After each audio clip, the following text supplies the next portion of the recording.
नमस्कार, आप देख रहे हैं द बिहार टॉप। मैं हूं आदेशपुरी। लगातार हम खबर चला रहे थे कि बिहार में रोजगार देने को लेकर श्रेय लेने का होड़ तो मचा हुआ है, लेकिन पेपर लीक का कोई भी श्रेय लेना नहीं चाहता। पेपर लीक पर आखिर कोई भी राजनीतिक दल अपना मुंह क्यों नहीं खोलती है। तेजस्वी यादव रोजगार का मुद्दा बिहार में काफ़ी मजबूती से उठाएं, लेकिन पेपर लीक के मामले में वो भी बुझौल बुझाने लगते हैं। आपको बता दें कि आज ही हमने सुबह खबर किया था कि पेपर लीक में आखिर तेजस्वी यादव क्यों नहीं सरकार पर दबाव डालते हैं, क्यों नहीं जांच एजेंसियों पर दबाव डालते हैं, क्यों नहीं वो अपने स्वास्थ्य विभाग में 1,60,000 भर्तियों को लेकर चर्चा जो 1 साल करते रहें, क्यों नहीं बहाली निकलवा पाए। आपको बता दें, कुछ देर पहले ही तेजस्वी यादव ने एक ट्वीट किया है जो कि कुछ हद तक हमारे प्रश्नों का जवाब भी है और सरकार के लिए भी कुछ चेतावनी दी गई है। सबसे पहले आप ट्वीट को देखिए। ट्वीट में तेजस्वी यादव ने लिखा है कि मात्र 17 महीनों में हमने 5 लाख नौकरियां दी, सभी विभागों की रिक्तियों को भरने के आदेशानुसार 3 लाख से अधिक नौकरियां प्रक्रियाधीन करवाई। हमारे हटते ही हमारे कार्यकाल में ही तीसरे चरण के लिए विज्ञापित 1 लाख से अधिक शिक्षकों की भर्ती परीक्षा का पेपर लीक हो गया। अगर हमारे द्वारा प्रक्रियाधीन 3 लाख से अधिक नौकरियों पर नियुक्ति की प्रक्रिया यथाशीघ्र आगामी महीने में शुरू नहीं हुई तो बड़ा आंदोलन होगा। 17 साल से एनडीए के लोग लाखों रिक्तियों पर कुंडली मारे बैठे थे। हमने 2020 विधानसभा चुनाव में 10 लाख नौकरियां देने का प्रण किया तो ये उसे असंभव बताते थे, उसका मजाक बनाते थे, हमसे पूछते थे पैसा कहाँ से आएगा। 2020 से लेकर 2022 तक बीजेपी जदयू सरकार ने नौकरियों को लेकर कुछ नहीं किया, लेकिन हमारे सरकार में आते ही हमने 17 महीनों में 5 लाख नौकरियां देकर तथा 3 लाख प्रक्रियाधीन कर उसी असंभव कार्य को सहजता से संभव कर दिया। सबसे पहले तेजस्वी यादव जी का आंकड़ा अभी भी दुरुस्त नहीं है। पहले तो इन्होंने लिखा है कि 1 लाख से अधिक शिक्षकों की भर्ती का पेपर लीक हो गया। 87,000 के लिए बहाली थी, 1 लाख के लिए बहाली नहीं थी। फिर से 5 लाख ये रोजगार का दावा करते हैं, लेकिन 5 लाख नहीं 2,20,000 ही शिक्षकों की बहाली हुई। TRE 1 में 1,20,000, TRE 2 में 1 लाख और TRE 3 तो अभी तक मामला उसका चल ही रहा है। खैर, ये कहना है कि उनकी सरकार के दौरान ही विज्ञापित, मान लिए उनके सरकार के द्वारा विज्ञापित ही।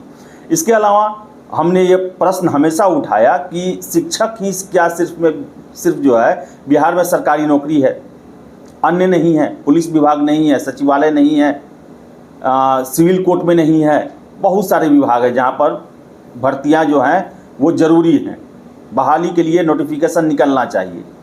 और तेजस्वी यादव आज कह रहे हैं कि 3 लाख जो हैं वो जो प्रक्रियाधीन 3 लाख बहालियाँ हैं। तो कैसा प्रक्रियाधीन है? आखिर आज सरकार से हटने के 3 महीने बाद तेजस्वी यादव को याद आ रहा है कि 3 लाख प्रक्रियाधीन बहाली है। अगर ये सरकार से हटने के बाद ही बोले रहते तो कम से कम सरकार के लिए मजबूरी हो जाता कि आचार संहिता लगने से पहले उसके लिए नोटिफिकेशन दिया जाता। अभी चुनाव के दौरान बोल रहे हैं आचार संहिता लगा हुआ है। तो ये भी कह रहे हैं इसमें ये कि अगर उन बहालियों को आगामी महीने में शुरू नहीं किया गया तो बड़ा आंदोलन होगा। खैर, कम से कम छात्रों के लिए आंदोलन की बात की है तेजस्वी यादव, ये जो है काफ़ी सकारात्मक कदम है। लेकिन पेपर लीक का उन्होंने एक लाइन में क्लियर कर दिया कि पेपर लीक हो गया। और आप ही ने ट्वीट किया था कि एक मंत्री का हाथ है, बूझो तो जानो। तो भाई बुझौल बुझाने की क्या ज़रूरत है? आप विपक्ष के नेता हैं, आपका काम ही है सरकार की गलतियों को उजागर करना। आपको किस चीज़ का डर, आपको कैसी हिचक कि अगर आपको मंत्री का नाम पता है, मंत्री के बारे में पता है, तो आपको तो प्रेस कॉन्फ्रेंस करके ये बात बताना चाहिए कि सरकार के ही एक मंत्री जो है वो बिहार के युवाओं की हकमारी कर रहे हैं, उनके साथ अन्याय कर रहे हैं। तो पेपर लीक को लेकर जो है वो कोई बात, बस एक लाइन चर्चा हो गया कि पेपर लीक हो गया। पेपर लीक का जांच भी होना चाहिए। और 3 लाख प्रक्रियाधीन बहाली जो है आप अब बता रहे हैं, आप सरकार से हटने के बाद ही अगर इसे बताते आप तो प्रेशर बनता सरकार पर। हो सकता था कि इन 3 लाख के लिए बहाली चुनाव से पहले निकल जाता। तो खैर, तेजस्वी यादव बिहार में युवाओं के मुद्दे को उठा रहे हैं, यही काफ़ी है। नहीं तो कोई भी राजनीतिक दल तो सुनने को तैयार नहीं है। युवा एक भाषण का एक लाइन है जिसे युवा रोजगार जो है वो पढ़ देते हैं, लेकिन बाद में उसके लिए कोई कार्रवाई नहीं होती है।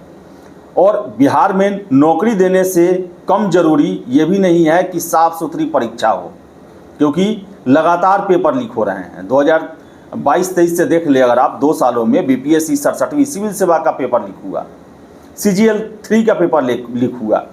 बिहार के इतिहास का सबसे बड़ा बहाली सिपाही का, तेजस्वी यादव ही उस समय डिप्टी CM थे, उसका पेपर लीक हो गया। उतना बड़ा पेपर लीक तो बिहार में आज तक हुआ ही नहीं था।